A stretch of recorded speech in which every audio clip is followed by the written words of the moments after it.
A very fresh good morning to all. Let us start with today's class. But before that, let me remind you one more time. Please don't forget to like and subscribe my channel.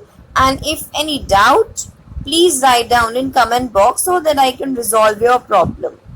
Before moving further, let us recap what we have done in the last video. We have discussed about the suspensions, that these are the kind of heterogeneous mixtures in which the size of the particles are very large. They do not dissolve in the liquid, but they spread throughout a liquid. We have discussed some of the examples like muddy water, chalk water, etc. We have also discussed the properties of suspension, like it shows Tyndall effect, it is unstable, the particles of suspension do not pass through filter paper, and they can be easily seen. The last is the size of the solute particles in suspension is very large. Now, afterwards, we have also discussed the comparison between the three types of solution, that is true solution, colloids and suspension.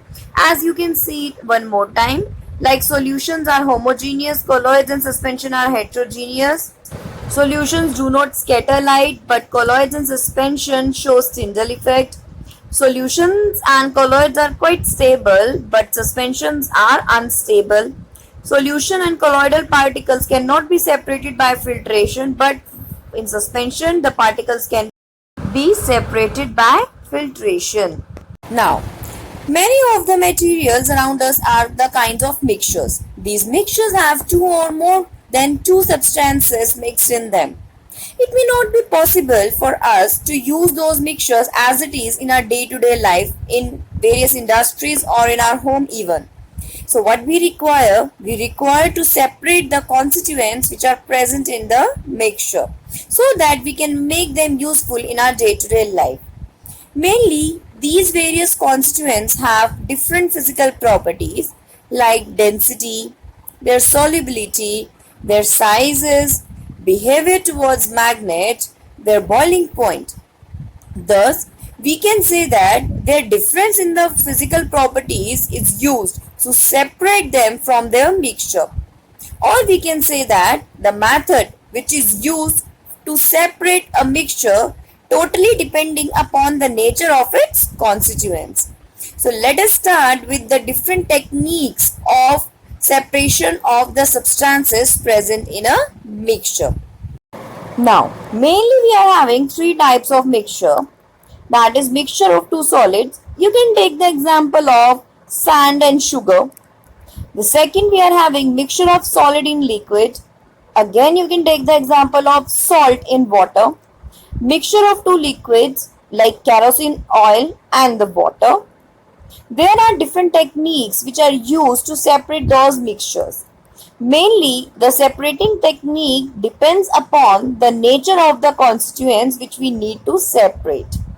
Let us have a look on the different types of separating techniques. We are having filtration, decantation, distillation, chromatography, centrifugation, sublimation, separating funnel, crystallization, evaporation, etc. These are the techniques which are used to separate different types of mixture. Let us have a look on the first, that is mixture of two solids. Mainly, three techniques are used to separate the mixture of two solids. The first, by using a suitable solvent. Mainly, we use water as a universal solvent here. This method depends upon the different solubility of different solutes. The second, we are having by sublimation, in which one of the solid is a kind of sublime which is directly converted into gaseous state. And the third, we are having by using a magnet, in which one of the constituent is a kind of magnetic substance. Let's start with the first technique, that is by using a suitable solvent. In some cases, one constituent of mixture is soluble in a particular liquid or solvent. On the other hand, the other constituent is insoluble in it.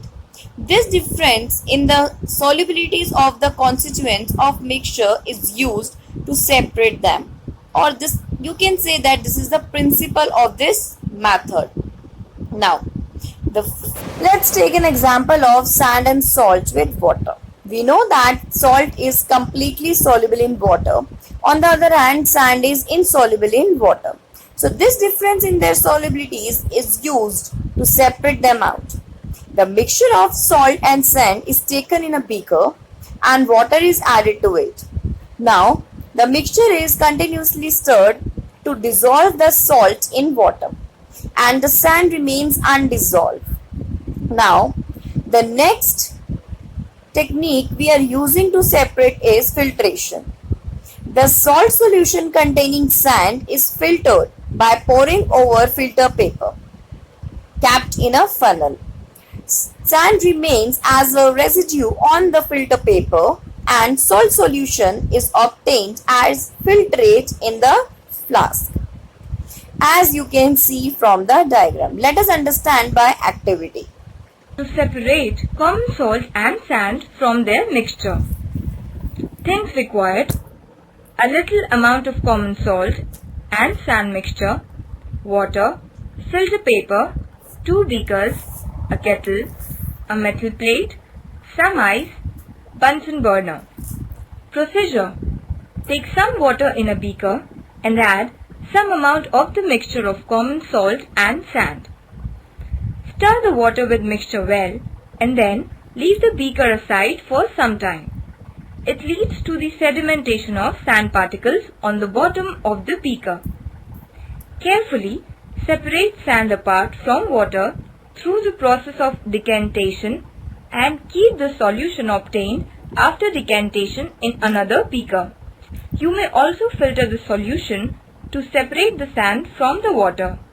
For filtration, you will require a filter paper. So far, we have separated sand from the mixture. Now, we have to separate common salt from the solution. Pour the solution of water and common salt into a kettle. Cover the kettle with a lid. Heat the kettle for some time on the Bunsen burner. You will observe steam coming out from the spout of the kettle. Take a metal with some ice on it and hold it above the spout of the kettle with the help of pliers. You will observe that the steam coming out of the spout of the kettle, when touches the cool metal plate, gets condensed and changes into liquid water.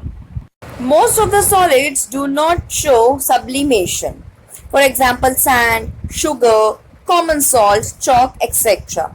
But on the other hand, there are some solids which show sublimation process as the direct converts into gaseous state.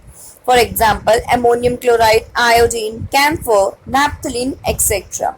So for these kind of solids, we use the technique of sublimation to separate them out from their mixture.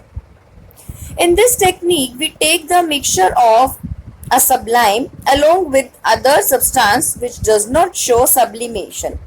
We keep on heating the mixture, so the substance which show sublimation directly convert into its vapors and other substance left behind in the china dish. Let us have a look on the video to understand it better. Ammonium chloride is taken in a china dish and a glass funnel is kept inverted on it. A cotton plug is inserted into the funnel and the china dish is slowly heated.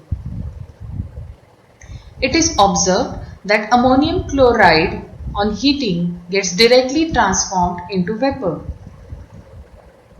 Also, the vapors get cooled on the glass surface and are converted into solid form. Thus, we infer that ammonium chloride undergoes sublimation and hence is converted into vapor form directly. Also, the vapors when allowed to cool directly get transformed into solid state. Now, iron is attracted by a magnet. This property of iron is used to separate it from a mixture. So, if a mixture contains iron as one of the constituents, it can be easily separated by using a magnet. For example, you can see from the slide the mixture of sulfur and iron which can be separated by using magnet. This is because iron fillings are attracted by magnet but sulfur is not. Let us understand it by upcoming activity. Thoroughly mixed.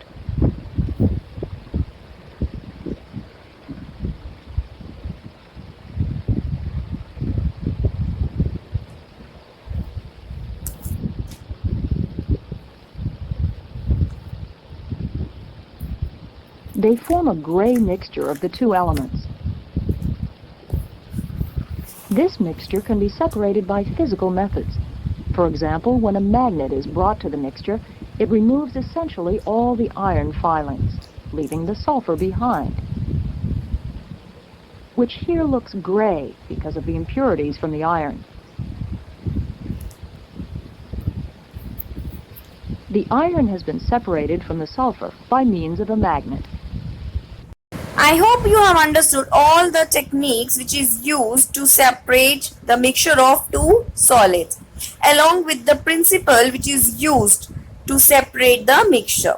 Now, here we are having 4 questions. Let me give you some hints for these questions. Sugar is soluble in water, but sand is insoluble in water.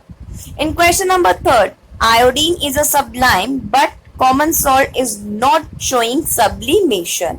In question number 4, iron is a magnetic substance which is attracted towards magnet, but carbon is not a magnetic substance. I hope you have understood all the hints given in this assignment by me.